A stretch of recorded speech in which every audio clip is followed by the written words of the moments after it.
Buenos días, apreciados hermanos y amigos de la Iglesia Presbiteriana Cristo Fuente de Gracia. En razón a algunas impases que se tuvo esta mañana en la transmisión, pero bueno, no fuimos los únicos. Realmente muchas de las iglesias que utilizan estos medios también se les dificultó hacerlo. Sin embargo, bueno, damos gracias a Dios porque eso hace parte de su providencia, pero no será un impedimento para que todos juntos estudiemos la palabra del Señor y celebremos un día como hoy, el Día del Señor. Sin más preámbulos, damos paso a la predicación en esta mañana. Para las personas que nos escuchan, la iglesia viene hace unos meses estudiando eh, el libro de los Hechos, capítulo por capítulo. Si el Señor así lo permite, el día de hoy nos corresponde el capítulo 17, la continuación de lo que nuestro pastor estuvo exponiendo la semana pasada. Lo estaremos viendo hoy nosotros. Es decir, si el Señor lo permite, vamos a estar en Hechos capítulo 17, versículo 16 al final. Y antes de ir a la lectura, hermanos, les quiero dar como un panorama general de lo que estamos viendo, para que usted en la medida en que leamos pueda leer atentamente, perdón la redundancia, porque estaremos hablando sobre estos textos de manera particular, sobre el viaje que está siguiendo el apóstol Pablo, predicando el Evangelio en las diferentes ciudades. Venimos de una ciudad llamada Berea, donde muchos de los predicadores quisieran estar actualmente, especialmente por lo piadoso de sus oyentes. Era lo que nos enseñaba el pastor hace 8 días. ¿Y por qué les digo esto? Porque vamos a encontrar un contraste muy alto de lo que vamos a ver en la ciudad de Atenas en la mañana de hoy. Sin más preámbulos, les invito a que tomen sus Biblias, la palabra del Señor, y en reverencia, mis amados hermanos, estemos escuchando la lectura bíblica para esta mañana y allí estaremos en la predicación de la palabra. Entonces les invito a que vayamos a Hechos capítulo 17, versículos 16 al 34. Dice la palabra del Señor de la siguiente manera. Mientras Pablo los esperaba en Atenas, leo desde el versículo 16, su espíritu se enardecía, viendo la ciudad entregada a la idolatría. Así que discutía en la sinagoga con los judíos y piadosos, y en la plaza cada día con los que concurrían. Y algunos filósofos de los epicúreos y de los estoicos disputaban con él. Y unos decían, ¿qué querrá decir este palabrero? Y otros, parece que es predicador de nuevos dioses, porque les predicaba el evangelio de Jesús y de la resurrección. Y tomándole le trajeron al areópago, diciendo, ¿podremos saber qué es esta nueva enseñanza que hablas? Pues traes a nuestros oídos cosas extrañas. Queremos pues saber qué quiere decir esto, porque todos los atenienses y los extranjeros residentes allí en ninguna otra cosa se interesaban sino en decir o en oír algo nuevo. Entonces Pablo, puesto en pie en medio del areópago, dijo, varones atenienses, en todo observo que sois muy religiosos, porque pasando y mirando vuestros santuarios, hallé también un altar en el cual estaba esta inscripción, al Dios no conocido, al que vosotros adoráis sin conocerle, es a quien yo os anuncio, el Dios que hizo el mundo y todas las cosas que en él hay, siendo Señor del cielo y de la tierra. No habita en templos hechos de manos humanas, ni es honrado por manos de hombres, como si necesitase de algo, pues Él es quien da a todos vida y aliento y todas las cosas. Y de una sangre ha hecho todo linaje de los hombres, para que habiten sobre toda la faz de la tierra. Y les ha prefijado el orden de los tiempos y los límites de su habitación, para que busquen a Dios, si en alguna manera palpando puedan hallarle, aunque ciertamente no está lejos de cada uno de nosotros. Porque en Él vivimos y nos movemos y somos, como algunos de vuestros propios poetas también han dicho. Porque linaje suyo somos, siendo pues linaje de Dios, no debemos pensar que la divinidad sea semejante a oro o plata o piedra, escultura de arte y de imaginación de hombres. Pero Dios, habiendo pasado por alto los tiempos de esta ignorancia, ahora manda a todos los hombres en todo lugar que se arrepientan, por cuanto ha establecido un día en el cual juzgará al mundo con justicia por aquel varón a quien lo designó o a quien designó, dando fe a todos con haberle levantado de los muertos. Pero cuando oyeron lo de la resurrección de los muertos, unos se burlaban y otros decían, ya te oiremos acerca de esto otra vez. Y así Pablo salió de en medio de ellos, mas algunos creyeron, juntándose con él, entre los cuales estaba Dionisio, el Areopagita, una mujer llamada Damaris y otros con ellos. Es la palabra del Señor, la que acabamos de leer, hermanos. Entonces, quisiera que prestáramos atención a lo que hemos leído con la ayuda del Señor, hermanos, bajo un título, si lo pudiera decir de alguna manera. Quisiera compartir con ustedes un tema sumamente importante que es definitivamente aplicable a nuestra condición actual, 2000 años después de esto. Sucede algo muy parecido y por eso el mensaje de la Biblia y nuestro anhelo y nuestro deseo es que podamos ver a Cristo en estos textos.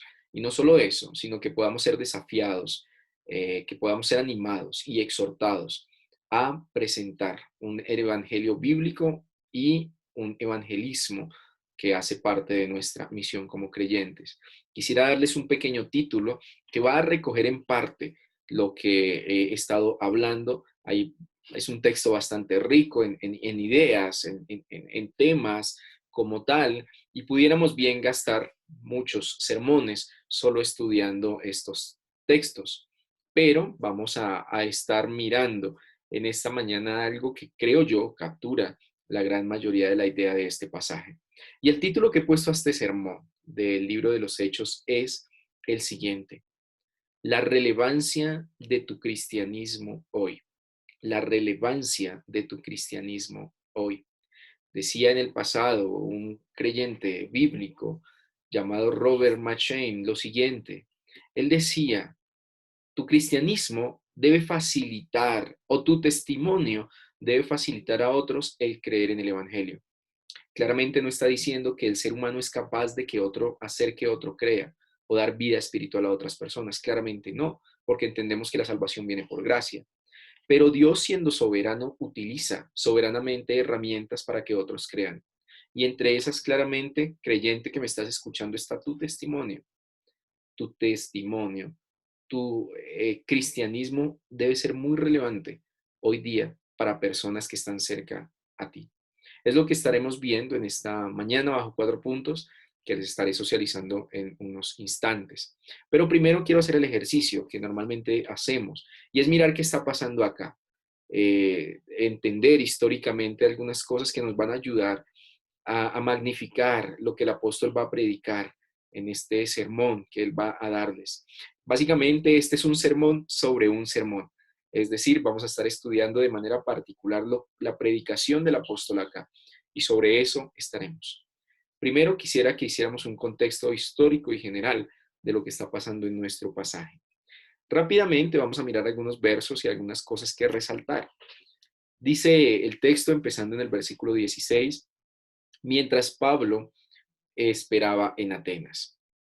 Quiero contarles muy brevemente acerca de esta ciudad, porque es pertinente crear el escenario donde el apóstol está predicando. No crearlo, sino conocerlo de nuestra parte, porque se hace relevante. ¿Y qué quiero decir con esto? Bueno, hermanos, cuando tú lees cartas como Efesios, como Colosenses, debes entender que estas cartas fueron escritas desde una prisión, y no una prisión como la que conocemos, sino un sitio muy difícil. Y es bueno saber este tipo de cosas porque entendemos en un sentido lo que el apóstol quiere decir allí. De igual manera, hermanos, quisiera contarles un poquito acerca de esta ciudad para que entendamos el escenario donde el apóstol va a pronunciar este sermón que estudiaremos juntos. ¿Quién era Atenas? Recordamos, hermanos, que en este momento histórico, el imperio mundial conocido era el imperio romano. El último imperio había sido precisamente Macedonia o Grecia, de la cual prácticamente vino toda la cultura, incluso actual para nosotros. ¿Qué les quiero decir con esto? Dicen algunos, Roma conquistó militarmente a Grecia, a Atenas como su capital, fueron conquistados militarmente. Sin embargo, Grecia conquistó culturalmente a los romanos. Y les quiero decir esto, quiero resaltar esto, porque debemos entender la situación que estaba viviendo, incluso las personas que vivían allí en una ciudad como Atenas. Atenas era el centro de la cultura, Atenas tenía las mejores bibliotecas de su momento, de allí surgen los grandes filósofos, matemáticos, pensadores antes de la era cristiana. Eh, Hemos escuchado hablar del famoso Sócrates, de Platón, de otras personalidades, matemáticos, Arquímedes. Bueno, me podría quedar listando todas las grandes figuras que surgieron de esta ciudad. Y lo digo únicamente para que entendamos que estaba el apóstol Pablo en una ciudad relevante en su momento. A pesar de que habían sido conquistados, seguía siendo relevante. Pero no solo por lo que les cuento. Sigamos leyendo el pasaje que allí nos va a hablar un poco más de esta ciudad. Dice el versículo 16 que el espíritu del apóstol Pablo se enardecía. Tenía un vivo celo por lo que estaba viendo. ¿Y qué estaba viendo? Dice, estaba viendo la ciudad entregada a la idolatría.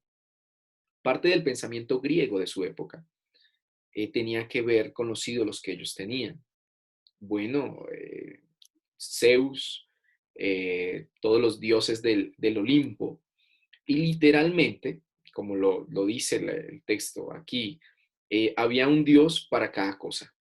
Y había un dios prácticamente en cada una de las esquinas. Lo vamos a leer ahorita que el apóstol caminaba y se encontraba con un ídolo acá, con otro acá, con otro acá, con otro acá. Aparte de ser una ciudad sabia, humanamente hablando, por lo que les acababa de comentar hace un momento, también podemos ver que era una ciudad altamente idólatra. Y aquí quiero hacer una pausa y quizás detenerme por unos instantes en la palabra idolatría. ¿Qué es la idolatría? ¿Y por qué es importante que entendamos esta palabra? Bueno, viene claramente de ídolo, pero quiero explicarlo de una manera sencilla, entendiendo que quizás también los niños de nuestra congregación están escuchando este sermón y este culto bíblico. La idolatría es cuando se interpone o tú interpones a algo o a alguien en tu relación con Dios. ¿Qué quiere decir eso? Que nuestra prioridad para todo debe ser Cristo, Dios mismo. Pero cuando yo empiezo a dar más importancia a mi relación con Dios, o más bien yo empiezo a dar más importancia a otras cosas que a mi relación con Dios, es un ídolo creado. Nuestro corazón es experto en crear ídolos. Nuestro corazón puede crear de una persona un ídolo. Nuestro corazón puede crear de las cosas materiales un ídolo. Ahora bien, lo que nos dice el texto es que esta era una ciudad altamente idólatra. Y por eso el espíritu del apóstol Pablo se enardecía, como dice el pasaje, al ver estas cosas. Sigue diciendo el texto en el versículo 17 que Pablo estando allí, él discutía en la sinagoga con los judíos y piadosos. Y en la plaza, cada día con los que concurrían. Bueno, hermanos, una corta aplicación también. Había en este grupo pequeñas sinagogas de judíos que conocían el texto bíblico, algunos piadosos, otros no. Pero quiero irme por un lado positivo. Dios no se queda sin testimonio en medio de estas ciudades grandes. ¿Te suena, hermanos, que hayan iglesias bíblicas, gracias a Dios, en medio de una ciudad como la que nos encontramos, de una sociedad como la que nos encontramos? Pues claramente es una misericordia de Dios que se encuentren estos sitios. Decíamos hace un momento, en la providencia de Dios, muchas iglesias hoy no pudieron transmitir sus servicios. Sin embargo, hermanos, Dios no se queda sin testimonio y siempre guardará a la iglesia. ¿Por qué? Porque no es una institución que ha sido fundada por hombres que están dispuestas a desaparecer o a quebrar en cualquier momento, sino está constituida por Dios mismo, siendo Cristo su cabeza. Ahora sigue diciendo que en esta ciudad habían pequeñas sinagogas de judíos y personas piadosas. Gracias a Dios por estas personas que en medio de una ciudad tan idólatra no se habían contaminado con todas estas ideas y filosofías.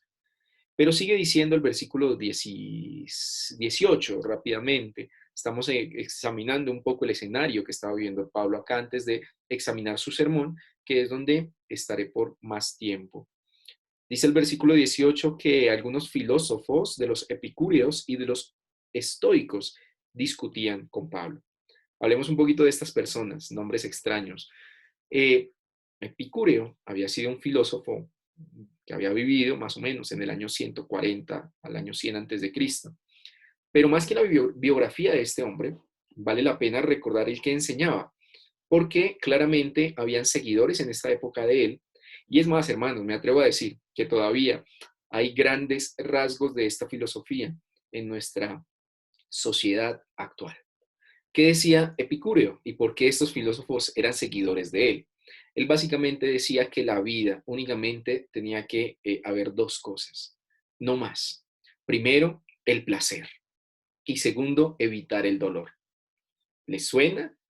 Esta era la filosofía de ellos, de estas personas que estaban discutiendo con Pablo. Básicamente que la vida debía tener 100% de placer. Si te daba placer ir a robar, tenías que ir a hacerlo porque eso te producía placer. Y ese era el último fin o el fin último de la vida. Si tú podías evitar esto y tener mucho placer, eso era lo relevante. Pues imagínense estas personas discutiendo con el apóstol Pablo o discutiendo de manera particular con lo que el apóstol les iba a predicar. Ahora, sigue diciendo que habían otro grupo de personas, los estoicos, y estos también provenían, o su pensamiento provenía de una filosofía, o más bien de un seguidor llamado Zenón, que propendía por una filosofía muy parecida a los epicúreos, que había que buscar el placer y que Dios era una fuente de placer y que Dios se presentaba de cualquier forma. Quizás ellos tenían muchos ídolos pensando, este es el ídolo de la lluvia, nos da placer, entonces lo voy a adorar. Era lo que creían rápidamente estos dos grupos. Pero dice el texto que estaban allí hablando con Pablo. Unos decían, verso 18, ¿qué querrá decir este palabrero? Otros, parece que es predicador de nuevos dioses, porque les predicaba el Evangelio de Jesús y de la resurrección. ¿Qué concepto, hermanos, tienen las personas del creyente? Eh, Unos dicen, estos son unos palabreros. Otros dicen, bueno, queremos escuchar nuevas cosas. ¿Cuál será la nueva teoría que nos quiere traer? Hermanos, por eso es importante el título en un sentido del sermón, pero más que eso, entender que tu cristianismo y el mío debe ser relevante, porque tienes que defenderlo. Dice Pedro en una de sus cartas, que con mansedumbre, pero con mucha firmeza debes contarle a otras personas cuál es la razón de tu esperanza. Debes predicar bíblicamente. Debes, y estás, de hecho, en una ciudad, quizás no en Atenas geográficamente hablando, pero tú y yo también nos encontramos en una ciudad altamente idólatra, una ciudad altamente con la filosofía o el pensamiento de buscar el placer a toda costa, evitar el dolor a toda costa, hacer de Dios cualquier cosa u objeto. Sin embargo, hermanos, por eso allí es que tu cristianismo y el mío debe ser relevante. Tu predicación debe ser bíblica, la mía debe ser bíblica, en medio de este escenario que el Señor nos ha permitido también a nosotros vivir. Pero bueno, sigamos adelante, versículo 19. Y tomándole al apóstol Pablo le llevaron a un sitio que se llama el Areópago.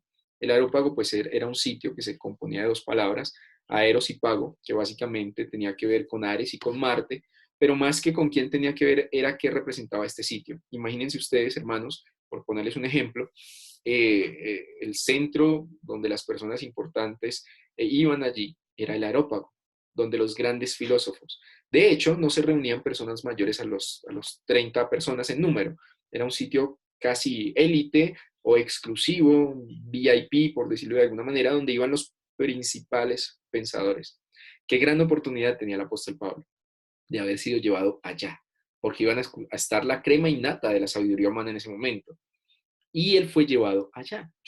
Y le dijeron, bueno, ¿podremos saber qué es esta nueva enseñanza que nos hablas? Pues traes a nuestros oídos cosas extrañas. Queremos pues saber qué quiere decir esto. Versículo 21, porque todos los atenienses y los extranjeros residentes allí en ninguna otra cosa se interesaban, sino en decir o escuchar algo nuevo. Es importante lo que sucede acá, Creo que eso hace parte también de la providencia de Dios. Dios abre las puertas en medio de situaciones o escenarios difíciles para que su palabra sea predicada. Bajo una motivación totalmente errónea, el apóstol es llevado a una cita divina, como dice uno de nuestros conocidos pastores del presbiterio. Dios concertó una cita divina por medio de su providencia. Pablo fue llevado a este sitio y en este sitio las personas querían escuchar algo nuevo. Hermanos, qué gran oportunidad tenía el apóstol acá de desafiar esta cultura, de desafiar sus dioses y presentar al Dios verdadero, al Dios verdadero. Eso es lo que nos presenta hasta el versículo 21, básicamente. Dice el versículo 22, y ya con esto estoy concluyendo la parte de conocer un poco dónde estaba Pablo. Dice entonces Pablo, puesto en pie en medio del areópago, dijo: varones atenienses, en todo observo que sois muy religiosos, porque pasando y mirando vuestros santuarios, hallé también un altar en el cual estaba esta inscripción: al Dios no conocido. Al que vosotros adoráis, pues sin conocerle, es a quien yo os anuncio, a quien yo os anuncio. Bueno, va a empezar un sermón increíble. Les decía hace un momento, este es un sermón sobre un sermón y claramente basta con leerlo para ser impactados con lo que el apóstol Pablo está a punto de enseñarles. Y básicamente, hermanos, quiero detenerme en lo que viene a continuación, porque es la predicación del Evangelio que el apóstol hace a estas personas. Y quiero ver este sermón del apóstol Pablo, que va a empezar desde el versículo 24 hasta el final, con 4 puntos importantes para que estemos meditando. Lo primero que vamos a estar viendo, hermanos, es cómo Pablo, versículo 24, va a presentar la grandeza de Dios. Es importante hoy día conocer quién es Dios. Lo segundo, hermanos, que quiero presentar es el versículo 25 como el segundo punto del sermón de Pablo, y es la bondad de Dios. La bondad de Dios. Seguidamente, hermanos, vamos a ir del versículo 26 al 29 con el tercer punto de este sermón del apóstol, que habla de el gobierno de Dios. El gobierno de Dios. Y finalmente, hermanos, versículos 30 al 34, vamos a estar meditando en un cuarto y último punto de este sermón, y es acerca de la gracia de Dios. Entonces, vamos sin más preámbulo a ir punto por punto de este sermón, porque hay mucho, hermanos, que reflexionar de esto que el apóstol les dice a estas personas.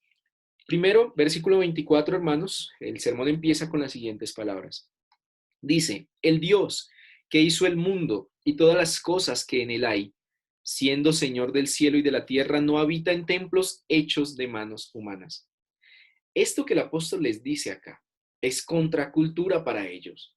Es algo que ellos, imagínense, hermanos, ellos creían en la creación del universo desde unos pensamientos filosóficos.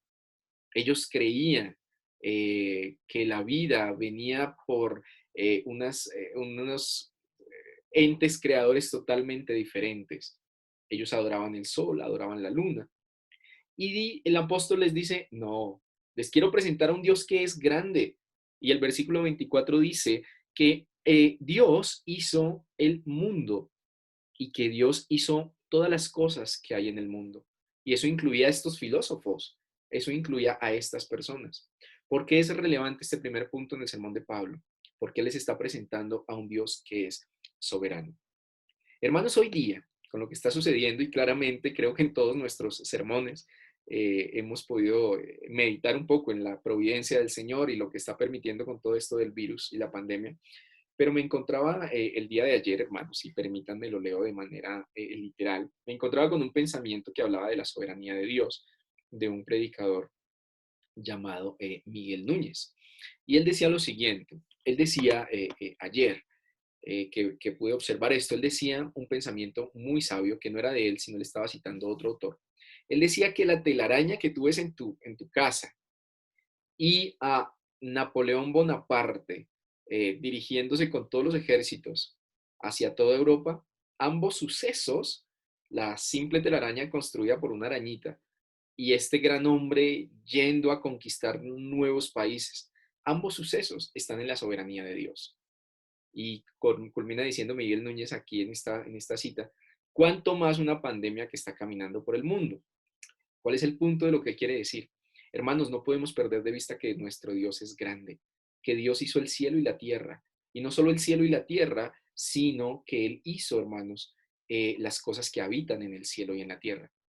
Por eso el primer punto de este sermón del apóstol Pablo era decirle a los atenienses que ellos no habían creado el mundo, que ellos no habían conquistado, por así decirlo, que no era el imperio romano el Señor, que no era César el Señor, sino Dios quien había hecho el cielo y la tierra. Es importante entender esto. Algunas preguntas de los grandes filósofos de esta época, ¿quién soy? ¿De dónde vengo? Son las preguntas primarias de la filosofía. Sin embargo, aquí podemos entender que el apóstol lo primero que hace a estas personas que creían en muchas cosas, en muchas teorías, es decirles, quiero presentarles a un Dios que es grande, que es soberano. Versículo 25, hermanos, y con esto hacemos una transición para el segundo punto de este sermón, que habla de la bondad de Dios. Dice el versículo 25, sigue hablando el apóstol Pablo, ni es honrado por manos de hombres como si necesitase de algo, pues Él es quien da a todos la vida y aliento y todas las cosas. Hermanos, qué importante es reconocer, como dice Santiago, no vamos a ir al texto, pero como dice Santiago 1:17, es importante reconocer que toda buena dádiva y todo don perfecto provienen de Dios. Porque Pablo les habla de la bondad de Dios a estas personas, muy similarmente al punto anterior. Ellos creían que eran buenos por sí mismos, perdón, que eran sumamente inteligentes. Y bueno, la historia nos dice que los griegos bautizaron el mundo conocido de nuestra época. La historia nos dice que los principales físicos eran griegos. Arquímedes, aquel que descubrió esa grandiosa ley de la flotabilidad, de la palanca, que tú utilizas de manera coloquial esos inventos porque Dios les dio a estas personas. Y claro, los griegos podrían pensar, miran, tenemos los mejores arquitectos, los mejores físicos, los mejores matemáticos, los mejores filósofos. Todo viene de nuestra autosuficiencia. Sin embargo, el apóstol les dice, no, señores, Dios en su gracia común ha sido bueno con ustedes, atenienses. Y si ustedes son inteligentes, y era verdad, la civilización demostraba eso, pues déjenme decirle que eso no viene de ustedes. Dice el versículo 25, que Dios, siendo el Señor, Dios dio a todos la vida y el aliento y todas las cosas. Hermanos, qué importante es meditar en la bondad de Dios. Niños que me están escuchando, lo he dicho en algunos otros sermones, si tú eres inteligente, si tus notas parecen demostrar, tus boletines, que tú eres inteligente, sabes mucho de tecnología, pues déjame decirte que es una bondad de Dios que lo seas y que Dios es quien te está permitiendo hacer todo eso. Adulto que me estás escuchando también, si tú eres bueno en algún arte, Dios te ha permitido, se te facilita algún área del conocimiento de manera particular, pues déjame decirte que Dios ha sido bueno contigo y que toda dádiva y don, o sea, regalo, no es tuyo, sino es de Dios. Y damos gracias porque vale la pena recordar este tipo de cosas. Santiago 1:17 nuevamente, toda buena dádiva y todo don del cielo proviene de Dios. Importante que estos atenienses, estos filósofos, estos epicúreos, estos estoicos, reconozcan y Pablo les presenta el Evangelio de esta manera. ¿Quién es Dios? ¿Quién es Dios? Bueno, hermanos, nuestro tercer punto de este sermón, que también es sumamente importante estudiarlo, habla de el gobierno de Dios. Versículos 26 al 29, permítanme leerlo. Y a todos, vida y aliento y todas las cosas, dice el 25, y de una sangre ha hecho todo el linaje de los hombres para que habiten sobre la faz de la tierra, y les ha prefijado el orden de los tiempos y los límites de su habitación, para que busquen a Dios, si en alguna manera palpando puedan hallarle, aunque ciertamente no está lejos de cada uno de nosotros, porque en él vivimos y nos movemos y somos, como algunos de vuestros propios poetas también han dicho, porque linaje suyo somos. Siendo pues linaje de Dios, no debemos pensar que la divinidad sea semejante a oro o plata o piedra o escultura de arte y de imaginación de hombres. Hermanos, los dioses griegos eran distantes. Ellos de hecho tenían que subir al Olimpo, a donde habitaba Zeus, y buscarle, y Zeus nunca se dejaba ver. Zeus nunca hablaba con ellos o se comunicaba por algún tipo de providencia. Eran dioses lejanos, era lo primero. Al Pablo hablarles que nuestro Dios es cercano y que no solo es cercano, sino que gobierna, sostiene y dirige, también era algo contracultura para ellos. Ellos tenían muchas teorías de dónde venía el ser humano. Pero acá Dios les está diciendo, de una sola familia viene toda la raza humana, de Adán y Eva. Vienen absolutamente ustedes, griegos. Vienen los romanos, venimos nosotros, los colombianos. Y eso hace parte del gobierno de Dios en la historia. Dios ha sostenido este planeta por un gobierno precioso, majestuoso. Sigue diciendo el apóstol Pablo que Dios es quien pone el fin a los tiempos, los límites a la habitación. Recordamos, hermanos, cuando leemos el libro de Job, hay un texto maravilloso que dice, por ejemplo, que las olas del mar van hasta donde Dios les permite ir y una ola no puede traspasar de lo que Dios dice hasta aquí vas tú. Eso hace parte del gobierno de Dios. El hecho de que un día anochezca y al otro día amanece y sale el sol y llueve, eso hace parte del gobierno de Dios. Dios sostiene, dirige y gobierna con su sabia y santa voluntad. Y dice Daniel unos años antes, capítulo 4, versículo 35, y bueno, no lo dice Daniel en el texto, está en el libro de Daniel, lo dice un rey pagano babilónico. Dice que para Dios todas las personas, todos los gobiernos son considerados como nada. Dios hace absolutamente todo lo que Él quiere hacer. Hermanos, qué enseñanza de tanto aliento para hoy confrontar tantas filosofías, tantos pensamientos inocuos, tantos pensamientos que no son ciertos en relación a lo que está pasando en nuestro mundo actualmente. Estamos viviendo una crisis de salud claramente, una crisis económica claramente, pero como creyente, tú y yo tenemos una esperanza diferente a otras personas. Y es que entendemos que esto hace parte del gobierno de Dios y de lo que Dios está permitiendo. O dicho de otra manera, el virus no está escapando al gobierno de Dios. El virus no está saliendo de las manos ni del control del Creador, porque Dios está gobernando con sabiduría. Y los griegos necesitaban escuchar esto. Y tú y yo necesitamos escucharlo para predicarlo también, para dar ánimo a las personas, para dar ánimo, para orar por nuestros gobernantes, para entender que lo que está pasando es lo que Dios quiere y permite que pase, porque Él está gobernando. Hay un presidente que es más alto que nuestro presidente y es nuestro Señor. Y Él es sabio y Él es infinitamente más inteligente que nuestros gobernantes. En su gracia común, Dios ha puesto a estos gobernantes para que nos ayuden a transitar por medio de estas dificultades. Sin embargo, hermanos, detrás de todas las cosas creadas en el cielo y en la tierra está el gobierno soberano de Dios.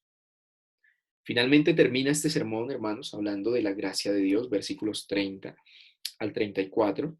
Permítanme leerlos y con esto concluir. Dice el sermón o el apóstol Pablo, pero Dios habiendo pasado por alto los tiempos de esta ignorancia, ahora manda a todos los hombres en todo lugar a que se arrepientan. Podríamos pensar si nosotros hubiéramos estado en esta época. No, ¿cómo vamos a perdonar tanta idolatría? Señor, manda un rayo y elimínalos. Bueno, aquí vemos claramente que el mensaje del Evangelio trae convicción de pecado. Tú debes saber de dónde te está sacando el Señor. Debes reconocer que necesitas a Dios. Pero el Evangelio bíblico no te deja sin esperanza. El Evangelio bíblico, hermanos, permite mostrar que hay un arrepentimiento que el Señor mismo provee y que debemos tomarlo. Aquí ya se está presentando esa gracia del Señor. El arrepentimiento es un regalo de Dios. Y dice el versículo 30 que Dios está mandando a todos en todo lugar que se arrepientan. Es el mismo mensaje. Por eso es relevante para nuestra sociedad un mensaje de arrepentimiento, de perdón de los pecados, porque necesitamos entender que necesitamos a Dios. Y por eso la gracia salvífica, que solo proviene de Dios. Versículo 31, por cuanto ha establecido un día en el cual juzgará al mundo con justicia. Después de presentar este evangelio, de presentar quién es Dios, de mostrar el pecado a estas personas, les dice, bueno, hay un día en que tú tendrás que rendir cuentas. Y el evangelio también trae juicio y también trae justicia, porque claramente Cristo pagó por nuestro pecado y pagó una deuda muy alta que tú y yo no podíamos pagar. Y debemos entender que Cristo como nuestro mediador, Él estuvo bajo juicio de Dios. Pero debemos entender que si tú no crees en el Evangelio, el apóstol en este momento les está diciendo a ellos también, bueno, arrepiéntanse porque ustedes deben entender, versículo 31, que va a haber un juicio en el cual Dios juzgará al mundo con sabiduría. Versículo 32, cuando oyeron ellos de la resurrección de los muertos, unos se burlaban, unos decían, no es cierto, esto es absurdo. Otros decían que ya oirían de esto, así que Pablo salió en medio de ellos. Hermanos, quizás en Berea hubo muchos convertidos, por lo menos el texto nos dice acá, versículo 34, de que solo hubo dos. Podríamos decir, ¿valió la pena? Y claro que sí valió la pena. El Evangelio tiene dos respuestas. Dios en su soberana gracia hace un llamado irresistible a personas, pero a otros que escucharon y no vinieron los deja sin excusa. O sea que no podemos decir que por los números quizás nos fue mejor en Berea. No, hermanos, todo lo contrario. Hubo dos conversos. Estuvo Dionisio, en la historia dicen que esto fue un pastor, se convirtió en obispo de Atenas, y Dámaris, dos convertidos, nos deja ver este texto tras este sermón. Pero lo importante es que este sermón expuesto a estas personas, muchos se burlaban, dice el texto. Por eso, hermanos, creo que se hace importante que meditemos en estas palabras del apóstol Pablo, predicadas a esta nación. Damos gracias a Dios porque hoy tu cristianismo también debe ser igual de relevante. Es una falsa idea que el cristiano no es intelectual. Es una falsa idea que el cristiano no debe ser el mejor profesional de su área. Es una falsa idea. Todo lo contrario. Tú debes ser bueno en lo que el Señor te ha permitido. Debes desafiar los ídolos de nuestra sociedad actual idólatra, pero debes presentar un testimonio bíblico de lo que tú quieres hacer. El apóstol Pablo no tuvo miedo en ir a desafiar a estas personas tan inteligentes, humanamente hablando. Y él presentó a un Dios que era relevante. Les habló de la creación, les habló de la bondad, les habló del gobierno, pero les habló también de esa gracia salvífica que solo pueden encontrar todas las personas únicamente en Cristo. Quiera el Señor entonces ayudarnos a poder entender su palabra y darle gracias a Dios por pasajes como estos, que nos animan a saber que también estamos nosotros en una situación complicada, en una sociedad altamente idólatra con pensamientos tan erróneos, aborto, homosexualidad, pecados, absolutamente muchas cosas que podría listar en este momento. Sin embargo, nuestro Dios nos da un evangelio de esperanza como la que tenemos en esta mañana. Damos gracias a Dios, hermanos. Eh, Podemos inclinar nuestros rostros y orar en esta mañana. Señor, gracias por tu palabra, gracias porque nos permitiste meditar un poco en las palabras del apóstol a esta ciudad. Ayúdanos a entender bíblicamente nuestra misión aquí en la tierra, que es darte la gloria, pero es predicar tu palabra. Y Señor, ayúdanos a ser relevantes con nuestro testimonio ante todas estas personas. Ayúdanos a entender que tú eres grande, que tú eres bondadoso, que tú gobiernas y que, Señor, tú presentas un evangelio bíblico en tu palabra. Tú eres el único Dios y Señor. Gracias en Cristo Jesús. Amén. Yo les continúe bendiciendo, hermanos. Muchísimas gracias.